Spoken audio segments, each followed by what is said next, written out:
النظام حتى ان احنا بنعمل مجلس ترتيب بيتم ارسال الاسماء بصور للبنات اللي في المظاهرات وبتروح على رئيس الجامعه عادي. ما عادش عندنا. كنا الاول انا عملت مجالس ترتيب العام الماضي وجبت البنات وقلت لهم يا حبايبي ده مستقبلكم وده كذا وده كذا.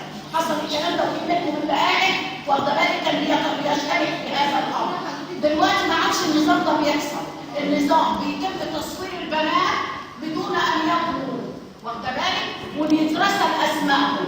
عرفتي يا حبيبتي؟ وبالتالي بيتم الفصل بناء على الصور اللي ما عادش لنا دور ككليه. لم يعد لنا دور ككليه. طب الدكتوره حضرتك دلوقتي حضرتك بتقولي ان البنات بيتصوروا من غير ما يحسوا وصور حضرتك بتبعتيها عشان انا اللي ببعتها. انا ما قلتش هذا الكلام.